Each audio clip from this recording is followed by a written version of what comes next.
Okay, what's going on, everybody? My name is Mangg. Welcome back to Hanging with Mangg.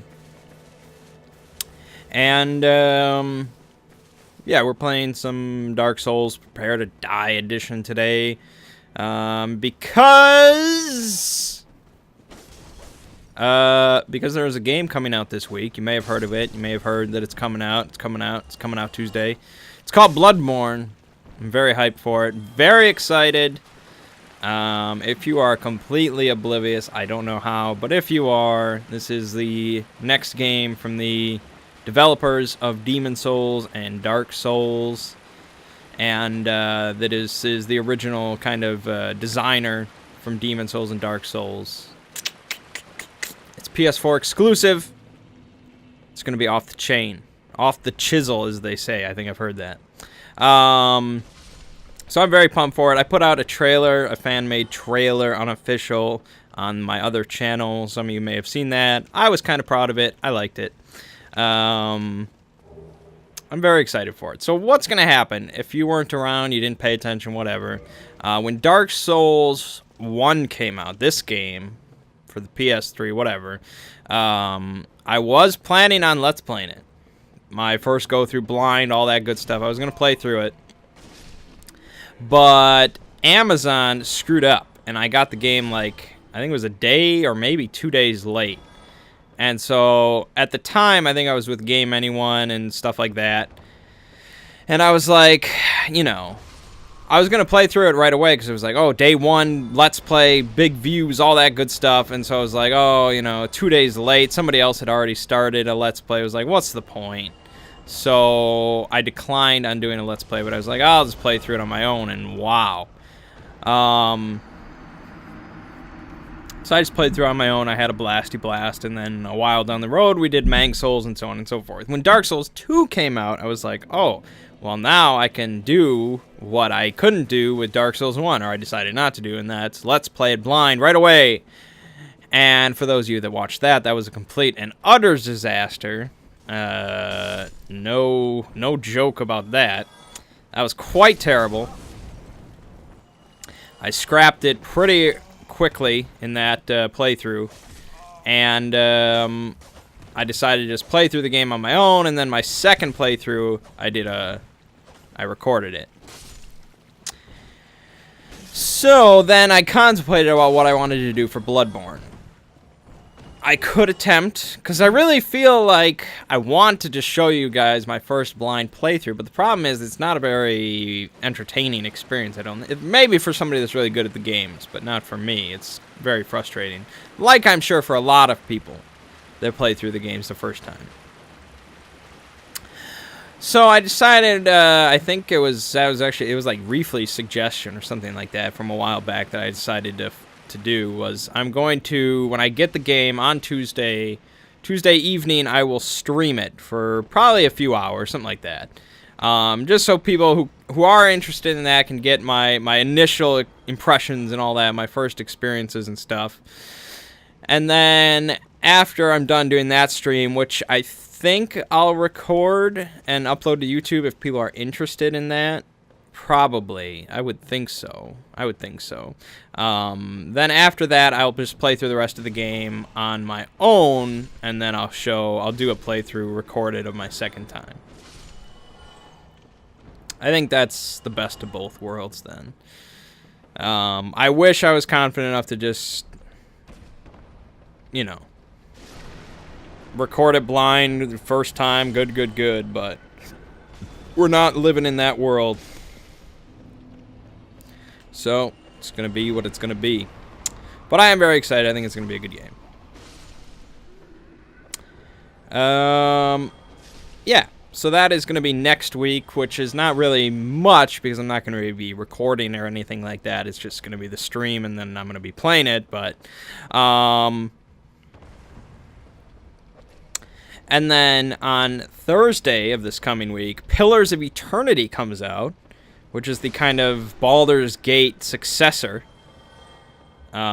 which I am also very excited about. And I don't think I'm going to be recording that either, because it's an RPG. I don't think Let's Plays of RPGs are ever that great. So that also doesn't mean much to you. Maybe I'll stream some of that on like a Saturday or something, but I mean, I'm going to be pretty busy with both of those games on my own time. Yeah, so that's that. What happened then, what I did this last week was a bunch of Ori, which is just a fantastic game. Love that game. Great game. And we did the roll manging. That was good. Roll manging and Secrets of Roll manging. Shit. And then there was a board manging video. There was a board manging of Chinatown on the Tabletop Simulator, which was from a stream that I did, just whatever. So I uploaded that with a little introduction and talked about it and so on and so forth, and I uploaded that, and I got 0 feedback on that. I got like a single comment on it. And so I have no idea what that means. Like, I never know what to take that. You know, it's like, do people like this? Do they dislike it? Do they want more of it? It's just total indifference. So I don't know how to deal with that.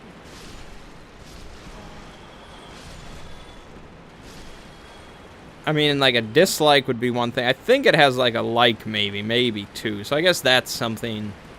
But, yeah, comments are real helpful. So, I don't know. I'd like to do more of that. If people are interested. Because it's fun to me. There's got to be some sort of market for that.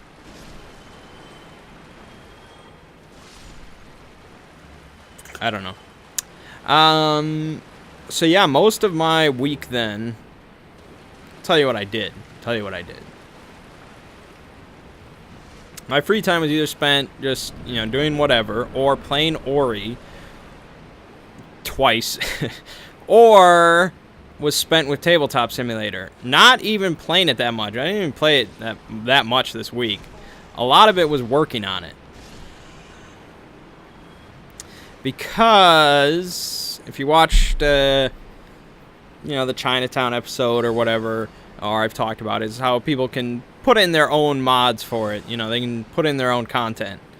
And so for the Chinatown thing, I modified changed a few things in there, and now I'm working in our own fan-made expansion kind of stuff. And so it's like, what other games are on there, or they're not on there that I own that I want to see on there? And so, of course, my favorite game being Cosmic Encounter, it's not on the workshop. If you go to the Steam Workshop for Tabletop Simulator, you won't find it on there. You kind of have to dig around to find a copy of it. And I had to do work to kind of blend it all together to get it to where I want it to be. And really, then you just kind of get the base game, plus maybe the rewards deck. And I, in real life, own every expansion. I own it all, and I want it all on Tabletop Simulator. So that means I need to get images of all the aliens and all the flares and the hazard deck into the mod. And as far as I know, there's no repository online of every high-resolution images of all the extra aliens. So that means I had to scan it myself. Now, fortunately, you know, I work for an art company, printing company, all that, so we have some heavy-duty scanners. And I ended up actually bringing one home with me. It's like a $300 scanner, something like that. It's sitting here next to me on the floor. And I did some scanning. I did a shit ton of scanning. Because there's like 90 more aliens or something that aren't in there. Probably more than that. It's like 110. It's some crazy amount from expansions. So you got to do high-res scans of all the aliens, of which I could only do like 4 at a time.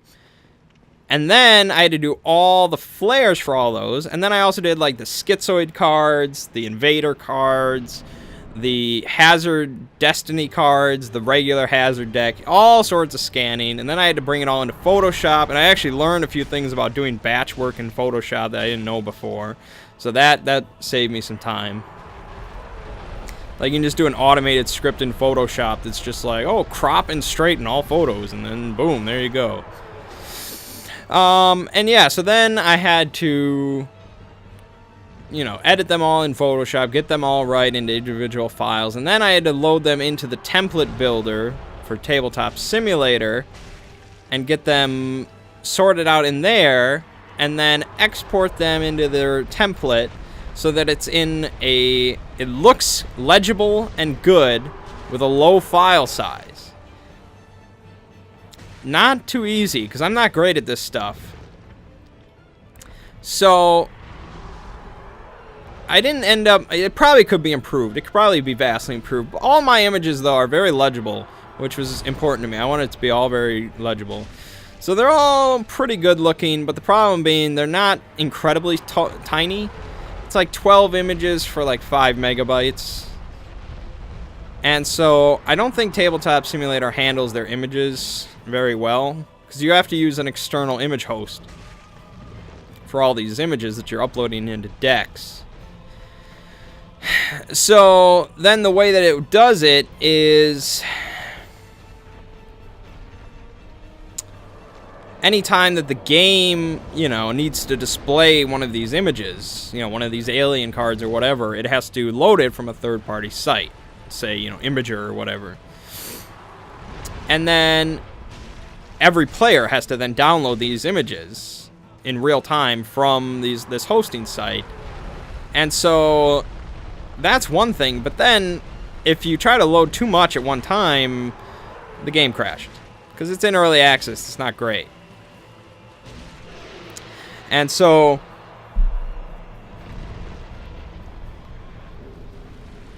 I eventually got it all in. I had all the aliens all uploaded, and I didn't use Imager, I used Cube Upload because it doesn't degrade the image quality. So they were all in there, all expansion aliens, and I tried to load them all into the Cosmic Encounter mod at once, and it just kept on crashing. And I was like, I don't know what to do. Because I don't want to just go back through and try and fiddle with this for, you know, an hour. Or what, probably even longer than that. To try and get it so that it would be even smaller size while still being legible. Like, I don't know how long that would take to figure that out. And so I ended up... I did way more sorting than I probably needed to. It was way unnecessary. But I finally got it to where it was just like, alright, I'm going to divide each one by its expansion. Save it to separate decks. And then so if we just want to... The mod itself will just be the base game. And then if we can just load in an individual expansion. Or maybe 2 if we want. So anytime you load up the regular mod, it's just, here's the base game. More or less. I did throw the Hazard deck in there. But here's the base game, and then it's like, oh, we'll play with Cosmic Storm this time, or Cosmic Alliance this time. And then you can just load in those aliens and those flares, shuffle it all up, get in there, and go. And I think that's the way it's got to be until, you know, the guys that run the game figure out a better way or optimize it in some way that it works out. I don't know. But, yeah, that was most of my week, really. Was just figuring all that shit out. So I got it now where I'm happy with my Cosmic Encounter mod. I think it's kind of unique as far as what's out there. Like, you're not going to be able to find a finished mod for Tabletop Simulator that offers what I now have. So I take pride in that.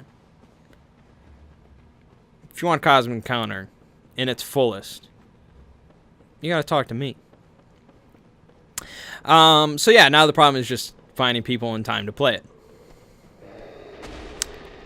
But that's a separate issue. Then I also was like, I took a break from that one night and I was like, oh, what other games do I have that I want to see on here? And obviously there are a lot of games I want to see on there. But, you know, a bunch of them require extensive modeling and stuff like that. So I was looking at my smaller games and I was like, oh, for sale. I don't hate that game, and I wonder why that's not on there. And so I did all the work, and I scanned all the images in, and I got it all set and in the game, and I saved it, and I even uploaded it to the workshop. And I was about to set it to public so other people could, see it and subscribe and everything. And I was like, I wonder if there's... I guess I didn't really check if there's no other versions of it. So, yeah, I search in the workshop for sale, and sure enough, there's a fully done mod that's slightly better than mine. And it's like, well, that was a good waste of a couple hours. Anyways, yeah, that was a bummer, but that'll teach me. The other game then that I want to get in there, even though I don't really want to get in there because I don't love it, but I think it'll be a good, test of my knowledge and, skills and whatnot, is Castles of Mad King Ludwig.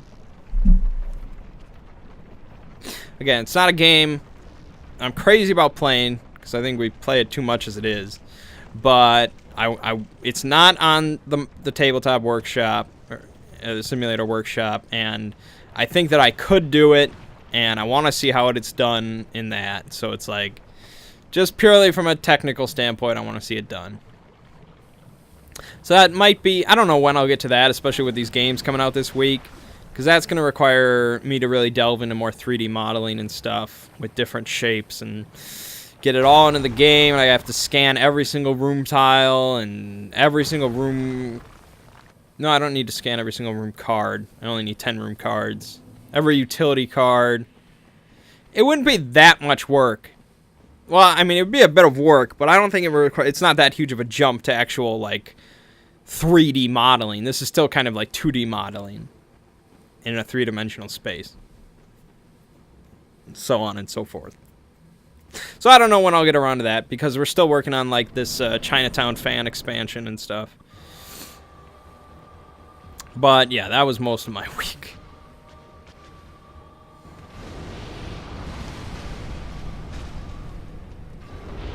Oh, dead.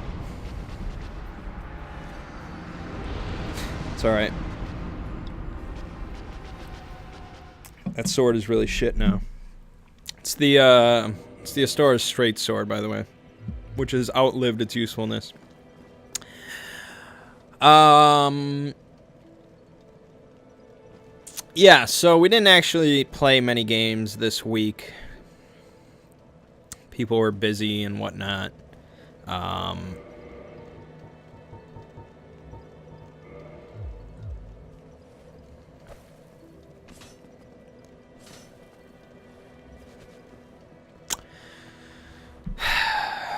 Yeah, I'm trying to think of any... Oh, the game that I really want to play now. You see, there's the biggest issue I have with board games is, getting people together for it. And that works in both directions. Like, it's tough to get 5 or 6 people together for something like Battlestar Galactica or Game of Thrones or, Cosmic, or any of those bigger games. But it's also tougher to get people together for, 2 people. And so I own a few 2-player games that I would like to play. Most notably being Netrunner, of course. But also something like Twilight Struggle, which I have yet to play. Lord of the Rings, the living card game, Ziggy and I are now into, and so, all that. And there are games that I'm interested in that are 2-player that I'd like to play. And it's like, really, the only person that is, nearby that would be interested is Ziggy, but he's a busy man. I have a brother who lives with me, who is single, works the same job as me, has plenty of free time, and is a gamer, but he doesn't like board games. So, yeah, it's like he doesn't really exist. So that sucks. So Mert is usually down for just about anything, but he doesn't live down the street, and he is married with a kid and another kid on the way and so on and so forth. And so getting him over to my house and blah, blah, blah is tricky. Blah, blah, blah. That's why they invented video games. Online. It saves a lot of hassle. But video games aren't as cool most of the time. And so it's like, when do I ever get to play Netrunner? Especially Netrunner, which requires a lot of, you know, time and commitment to deck building and playing over and over and over and all that kind of stuff. It's like, if I really want to get into Netrunner, I have to go to, like, a game store. You know, I have to go to, like, tournaments and stuff like that. Or meetups, whatever. Anyways, what the hell was I talking about? Okay, yeah, so the game that I was really interested in playing and getting into is called Mage Wars, which I've heard of for quite a while, and I was just thinking about it, like, last week. I was like, oh, you know, Mage Wars, that'd be really cool. I should look into that. And then, like, this past week, Tom Vassell on the Dice Tower just put up, like, 5 videos, or 6 videos, something like that, talking about his favorite cards in Mage Wars, and I was like, oh, man, I really want to play this. And the problem then being, of course, it's a 2-player game, 2-player only. And so it suffers the same issues as all the other 2-player games. But it is on Tabletop Simulator. And so therein lies perhaps the potential. Because the mod on Tabletop Simulator just gives you kind of the board and the tokens and stuff like that. And you, like, the official website provides, like, a deck builder. And so you, like, build your spell book, is what they call it, on the website, and then you export it as an XML, and then you convert it into a template for the mod, and then you upload it to an image hosting site, and then you bring it into the mod, and there you go. There's your whole deck. And so it seems really cool. I'd love to play it in real life, because apparently they give you, like, a little binder that you put all your spell cards in, and so you hold it in your hands as, like, a spell book. And it's basically, it's just 2 mages in an arena, and they summon creatures, and they cast spells, and they summon equipment, and they're bringing down fireballs, and, you know, everything you can imagine from 2 archmages just battling it out in an arena. And it sounds cool as hell, because it's, like, really tactical. God damn it. And the coolest thing I read was, like, there's no random card draw in that game. You pick 2 cards every turn that you want to use that turn. And so it's like, it completely eliminates the random card draw of a lot of card games. And that's like, look at Hearthstone. That's like the worst part about Hearthstone, is like the random part of it. So it was really cool how tactical it seemed, but it was like, it was still just 2 mages just summoning and blasting each other. It sounds awesome. So, yeah, I told Mert, I was like, learn the rules for this, we're going to play it. And he's like, okay, because that's how Mert is. And so last night it was like, I told him at like 1 in the morning last night, and he said today that he fell asleep while reading the rules, and I was like, damn you, Mert. Damn you. But he is going to read the rules. He is very interested, because it seems like a cool game. So maybe there'll be some footage of that. What the hell am I doing? Okay. I guess we're going back to Blighttown. Yeah, so that's Mage Wars. That seems cool. I did go to my sister's again. We had a little hiatus, but I went there yesterday for family game night. And they never tell me what to bring.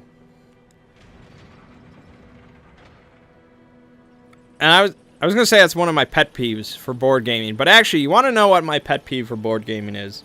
I didn't realize it until... it didn't really come into focus, I guess, until I played on Tabletop Simulator.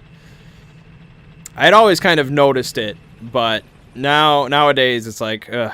And it's very OCD, so I don't want to admit it, but I will. My pet peeve for board gaming is when people don't use the assigned areas in front of them for board game components. And I'll explain. Shadows over Camelot is one of the worst examples, especially Ziggy. Like, I don't think I've been very passive aggressive about it, but on your little character sheet in Shadows over Camelot, there's a little like square or something like, I think it's a square, some sort of shape on the sheet, and this is where you put your health dice. You get one dice, a d6 that denotes what your health is at. So it's just 1, 2, 3, 4, 5, 6. And so you just rotate it whenever you lose a health or whatever. And so there's a little square on your character sheet. And you just put the dice there. That's where it belongs. And everybody knows, oh, that's where your health dice is. Ziggy cannot put his dice there. There's no way. He just, that little square means nothing. My health dice goes over here off to the side where it doesn't mean anything. And it infuriates me to no end. So I'll just pick up his dice and put it on the spot. But then later on, he'll just move it off. Whenever he touches his dice, it never goes back to the square. It goes wherever the hell he wants. Infuriates me to no end. The other one was Dead of Winter. Dead of Winter is a good example. In real life and in Tabletop Simulator, it gives you a little couple squares on your little cheat sheet, whatever. And this is where one is labeled unused action dice, and the other is labeled used action dice. And so when you use your action dice, you move them from the unused square over to the used square. And so it's very clean. Everybody knows. Very few. I think I'm the only person that uses those squares. Everybody else just tosses them around, and it's just like, OCD. And God, oh man, like, it's so trivial. It's so trivial, and it bugs me that it bugs me, you know? But it bugs me. There's plenty of examples. Just, I almost wish that the designers wouldn't give you a little space for these components. Just, why does it need to be there? But the fact that it's there, it must be used properly. So that's my board gaming pet peeve. But I mean, people's indecision to what we play, that's not really a pet peeve. It's just like, it would be refreshing, and occasionally people are, but it's just like, if they're very like decisive, it's just like, I want to play this, we should play this. People are more decisive in my regular on board game day than with my family group. My family group is, well, whatever you want to play. And it's like, I don't know. Well, whatever I want to play, fine. I'll bring Twilight Imperium. Let's do it. But no. It's like, whatever you want to play that we like.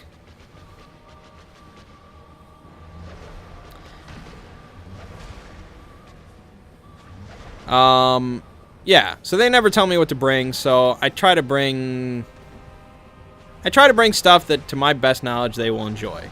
So I was going to bring Nexus Ops. I don't know why. I swear, I don't know why I didn't.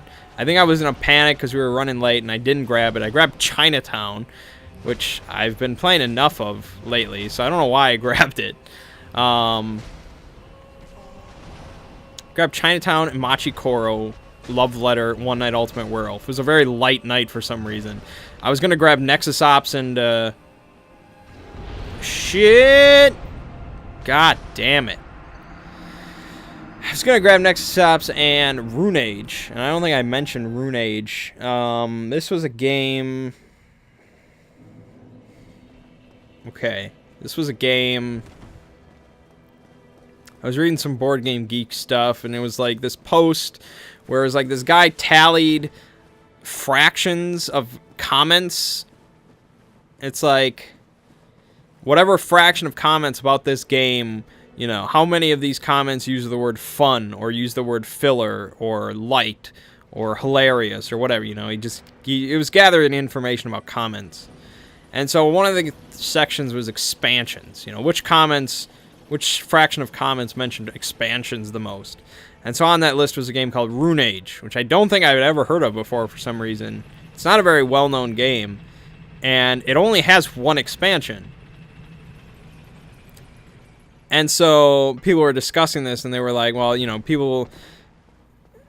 they were either mentioning whether the game needed more expansions or whether the base game really needed that first expansion. They were talking about both. So I was like, what is this Rune Age game? And so I looked it up. It's a deck builder, like Dominion, from Fantasy Flight Games, designed by Corey Knitska. And if you're not into the hobby, you probably don't know who that is. It's funny how I now recognize a lot of board game designer names, whereas like a year ago, I couldn't have given two shits about that. But now I see Corey Knitska. Whoa! But no, he is a quite prolific young designer. He's designed stuff like Battlestar Galactica, Eldritch Horror. He takes a lot of games and mechanics that have been around, and he puts his own spin on it, and he generally makes them much better. So he took, like, Shadows over Camelot, and they're like, here, make a Battlestar Galactica game. And he's like, he took that, like, Hidden Trader and all that kind of stuff, and he's like, I'm going to show you how this is done. And he made Battlestar Galactica, and it's awesome. And so I saw he had designed this Rune Age game, and I was like, what is this? Why have I never heard of it? And it's set in his universe, the Descent 2nd edition universe, or Descent universe, whatever. Yeah, he also did Descent, so there's that. So it's set in that universe, deck builder, Corey Knitska, Fantasy Flight. Why do I not have this? So I ordered it immediately, and I got it in, and I played a solo game of it. It's pretty cool. I would probably, at this point, play it over Dominion. Because it has a theme. It has a bunch of theme. It's Descent, you know, and all that. And it also... I mean, yeah, it's not... Dominion, of course, is the most polished... one of the most polished games ever as far as mechanics go. It's so pure. But... this one provides a lot of different, you know, variation on what's going on with that system. And so... it seems pretty cool. 1 to 4 players. So I was going to bring that to try it out, but I also forgot, apparently. Oh, so yeah, I had ordered that. I have Super Dungeon Explorer, the new version coming. I think I mentioned that. I have, what the hell is that game called? BattleCon, that's right. I talked about that. There's that coming. I ordered a game called... we didn't play test this at all, which is a good name for a game. I had heard of this game before. I hear of most games. It's just how much interest I put into them. But I had heard of this game. We didn't play test this at all. I didn't really know what was going on, but it seemed pretty light, party-ish affair. I was like, whatever. But I read some more about it, and it was like $10 or some shit like that. I was like, oh, this sounds pretty funny. It's kind of like Love Letter, where you start with just 2 cards, you draw a card on your turn, and then you play a card. The difference being that it's completely bonkers. Like, you can lose, like, I can't even really explain. You should look it up, though. It's a very humorous game with no strategy or really anything like that. It's just like, put this card in front of another player. They lose. You know, it's kind of like one of those games where it's completely random and ridiculous, but it's so light, you know, that it's just whatever. You play a game, takes like 3 minutes, then you move on, and it's just funny. Am I going to die again? I died again. Man, oh man. Well, that's what talking will do to me. So I was like, that could be some fun. Yeah. So today we had board game day.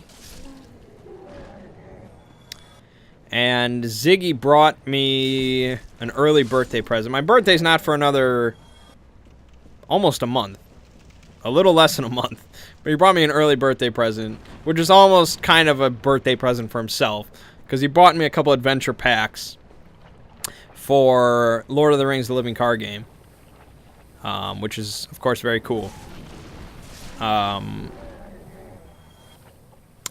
The problem being, though, and I'm sure he overlooked, but my curse is that I never overlook anything, more or less. The adventure packs require a deluxe expansion to play, because the deluxe expansion includes a lot of encounter cards needed for the scenarios that come in the adventure packs.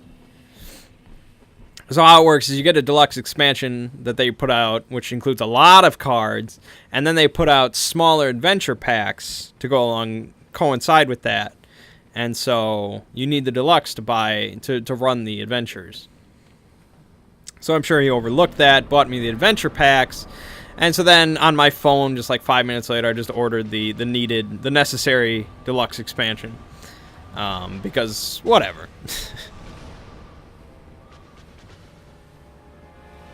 Okay.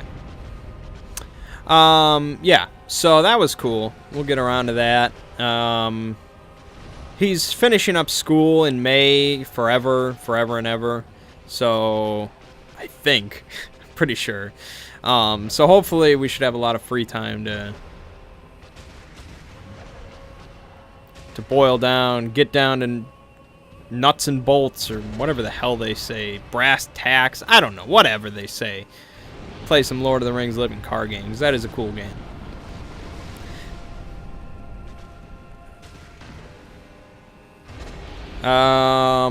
Yeah, so then we played some Pit, always fun. And then we had 5 people, so it's like, what do we play with 5 people? And really, 5 is the magic number for Battlestar Galactica.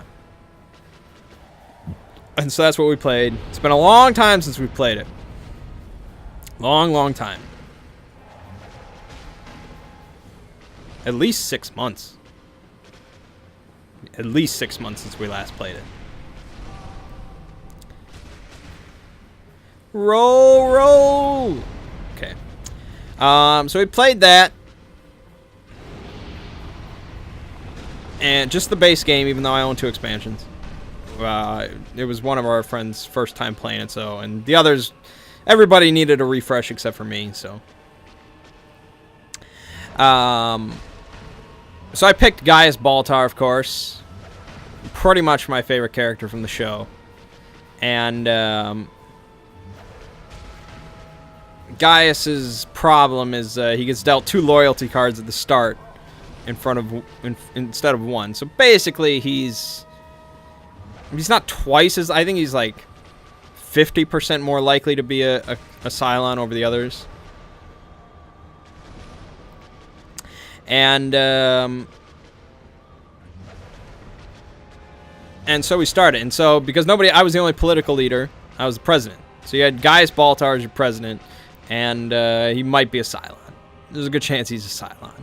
And so of course I know Gaius' problem, that he's probably a Cylon. I was like, whatever. I like that. And so I got dealt my 2 starting cards, and of course neither of them were Cylons, so I was 100% homegrown human. But nobody else listens to that. They just hear, oh, he's Gaius Baltar, he's a bastard. And on we went. And so for the first half, I was all good. We were all good. There were actually no Cylons, as we later learned. No Cylons first half. And second half rolls around, and I get dealt the Cylon card.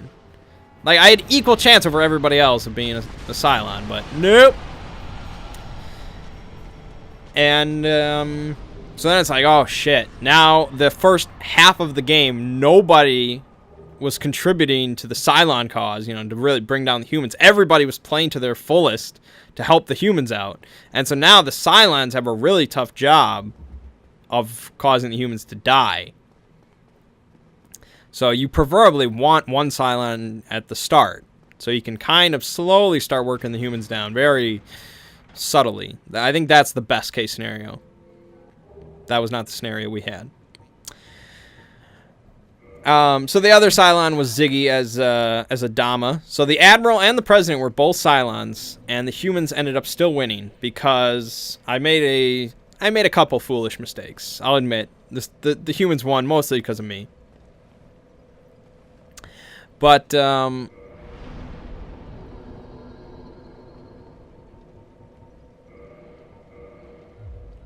basically, Cylon's once per game ability lets him look at all the loyalty cards of one player. And so everybody was suspecting Mert. Of course, we always suspect Mert as the Cylon.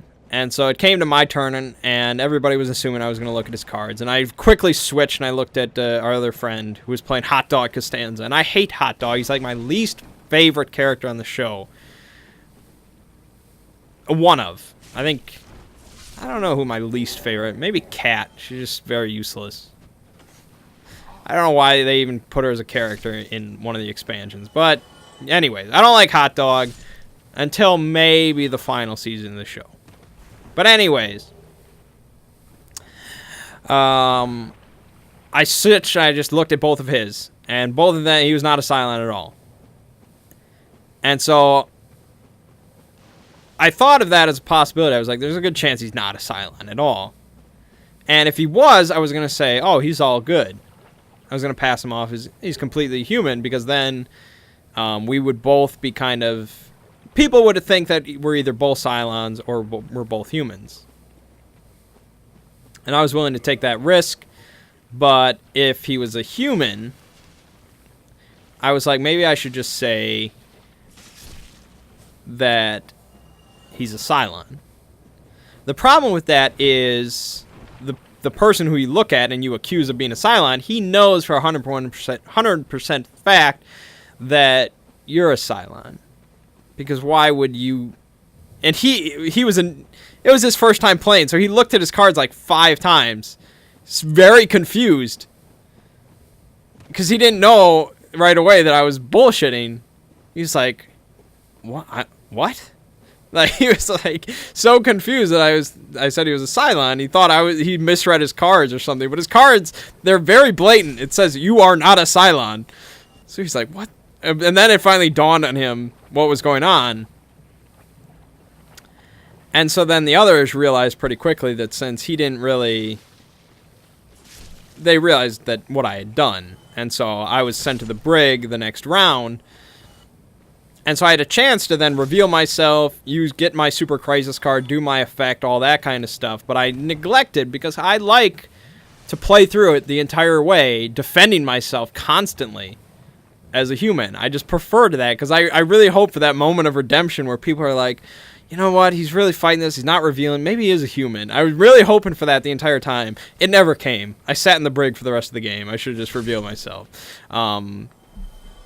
So yeah, my first mistake was looking at Hot Dog's cards. My second mistake was not revealing. But the humans won just barely, and it was a fun game, so I don't care.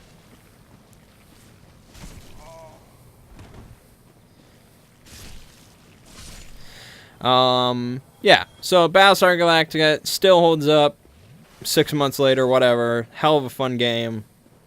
Want to play it some more.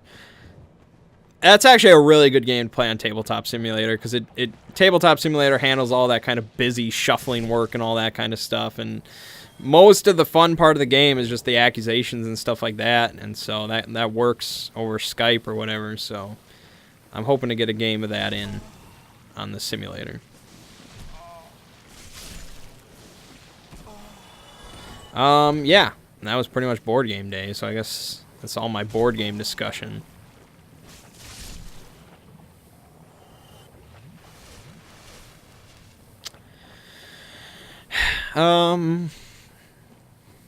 Yep.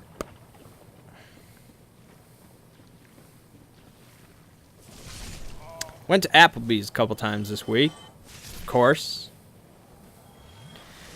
And they recently completely changed the whole appetizer menu over at Applebee's. As you well know, that's one of the main reasons that we went there, was because the half-price apps were very reasonably priced. You got a depending on what you order, you got a bunch of food, and it was not terrible. So they recently sweeped through their apps menu. They probably realized, oh, we're hemorrhaging money on some of these items. Get rid of them.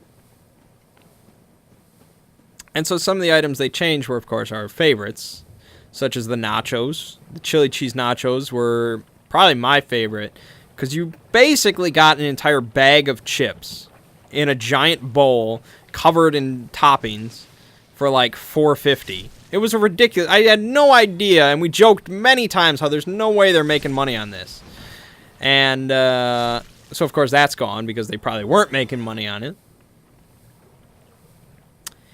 And the others were the quesadillas. Those were good. Very filling for a good price. Probably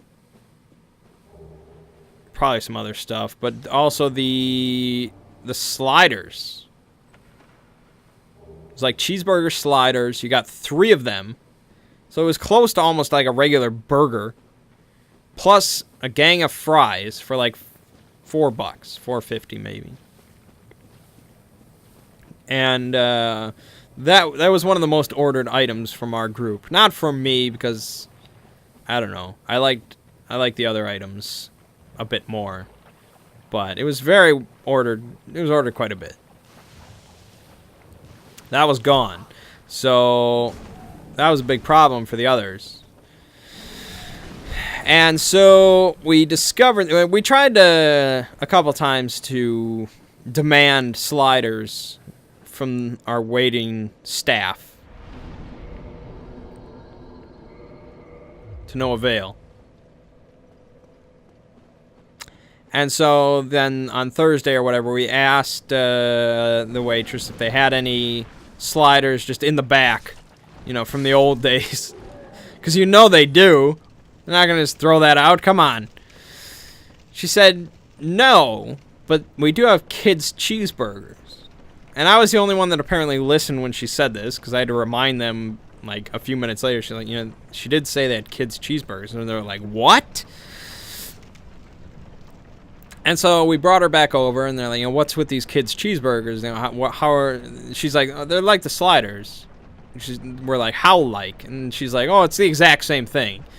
And so one of us ordered it to see what it was like. And yeah, it's the exact same thing. It's just one less slider and a little less fries for a bit more.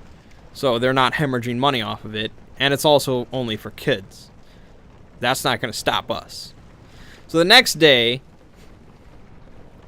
go to a different Applebee's. This is the same one where I had that issue with that Jeff bastard to get the kids' pizza. So they're very stingy with their kids' food, but that's why we went there. Because we were...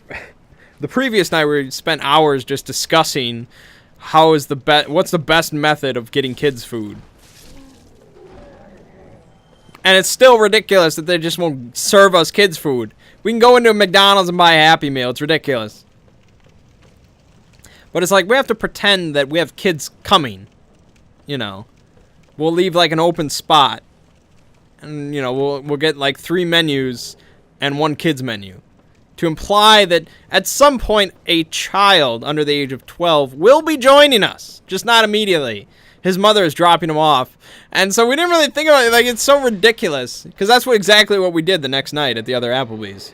We had an open seat. We got 3 menus and 1 kids menu.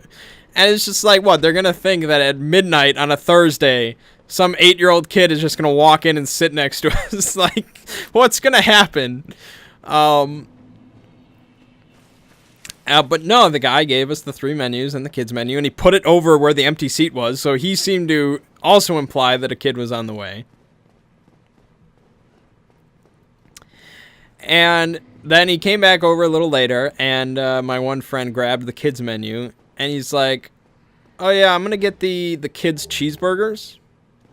He seemed to, well, he left it somewhat ambiguous as to whether it's for him or for the kid that's presumably on his way.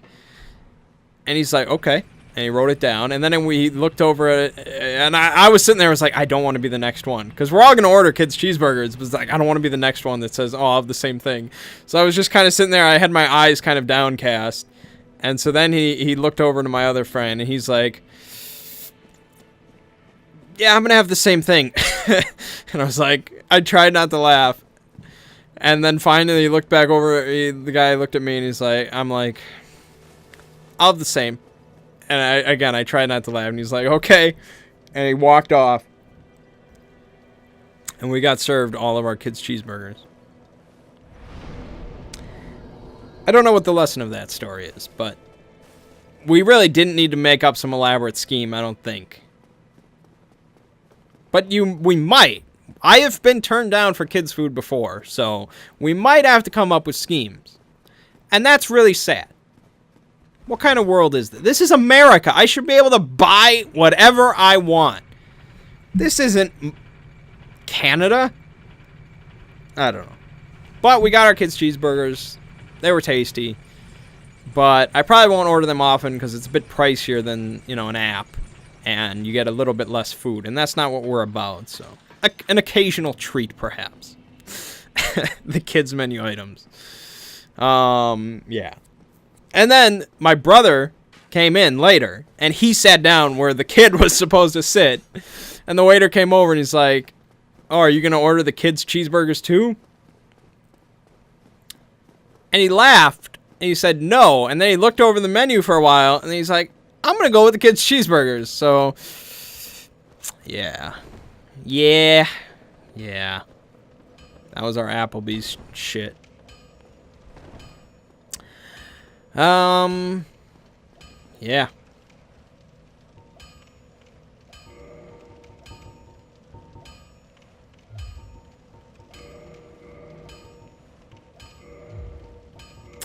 I'm back on Tinder occasionally. Like, I'll occasionally check it, swipe right a bunch, swipe left a little, move on. I don't think it's really the best medium for me, It's it's for people that have a lot of looks and not a whole lot of personality, I think.